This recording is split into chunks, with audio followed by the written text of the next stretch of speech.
Protesters and supporters gathered on the lawn outside Parliament House in the Australian capital Canberra, where there was a heavy police presence, as a ceremonial welcome was held for China's Premier Li Qiang.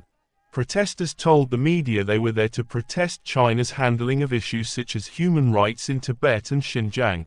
Australian Prime Minister Anthony Albanese and Li met in the first visit to the country by a Chinese premier in 7 years, with trade ties, regional security and a jailed Australian writer on the host's agenda.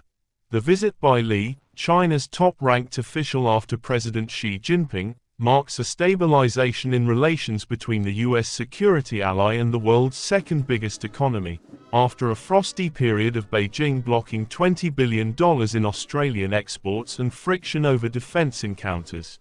Chinese Premier Li Qiang was met with both warmth and hostility as he arrived in Canberra to meet with Prime Minister Anthony Albanese.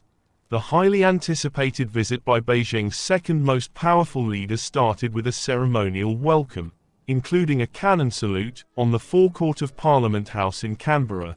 The welcome was contrasted by chanting in the background, with a significant pro-China presence clashing with the Australian Tibetan community and the Hong Kong pro-democracy movement, vocally opposing Li's visit. Police have been forced to intervene from time to time as the protesters confront one another. The tense fighting paints a backdrop for tough questions, as Albanese is expected to raise trade, human rights and the South China Sea, which threatens the relationship's thaw.